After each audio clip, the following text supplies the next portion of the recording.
বিরাট কোহলির একটা ইন্টারভিউ বদলে দিয়েছে সাব্বির রহমানের জীবন। স্কিলে কিছুটা পরিবর্তন আনায় সুবিধা পাচ্ছেন। কঠোর অনুশীলন করেছেন একা একা। ৩৩ বছরের সাব্বির জীবনে আর একটা মিনিটও নষ্ট করতে চান না। সর্বোচ্চ চেষ্টায় ফিরতে চান জাতীয় দলে। জীবনে যখন আর হারানোর কিছুই থাকে না, তখনই যেন নতুন জীবন শুরু হয়। সাব্বিরের যেন তাই হয়েছে। গেল ২ বছর কত কিছুই না ঘটে গেছে। হারিয়ে গিয়েছিলেন অনেকটা। একা একা অনুশীলন আর লঙ্কা টি10 লিগ যেন ঘুরে দাঁড়ানোর সাহস দিয়েছে। জীবন বদলে দিয়েছে কোহলির একটা ইন্টারভিউ। বিরাট কোহলির একটা প্রতিবেদন পড়েছিলাম মাইকেল ভনের সাথে।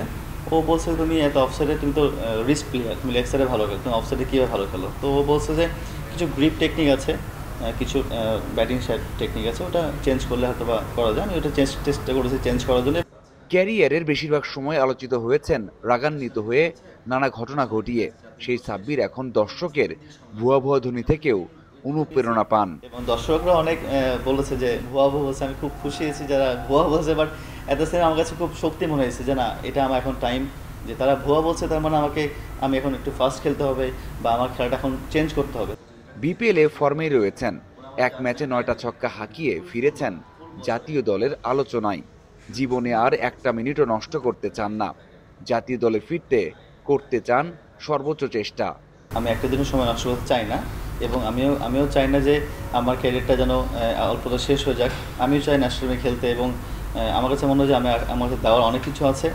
এত কিছুর পরেও বিতর্ক যেন পিছু ছাড়ছে না। অনুশীলন না করে ৩ ম্যাচ খেলতে পারেননি। শেষ ম্যাচে তামিমের সাথে ঘটেছে আরও একটা ঘটনা। মাঠের মধ্যে যেটা হয়েছে এটা আমি ভুলে গেছি, এটা আমি কিছু মনে করি নাই, আর আমার কাছে মনে করার প্রয়োজন পড়ে নাই। কারণ উনি আমার সিনিয়র প্লেয়ার, উনি হয়তো বা কিছু যদি বলছে হয়তো ভালো জন্যই বলছে আমাকে, বা যাই হোক আমি ওটা বুঝতে পারি নাই। এটা হিট দ্য মোমেন্ট হয়ে গেছে। বিপিএলের বাকি ৪ ম্যাচে দর্শকদের একটা সেঞ্চুরি উপহার দিতে চান ২০২২ সালে সবশেষ জাতীয় দলে খেলা এই ব্যাটার। মাঝারুল ইসলাম, ইন্ডিপেন্ডেন্ট নিউজ, চট্টগ্রাম।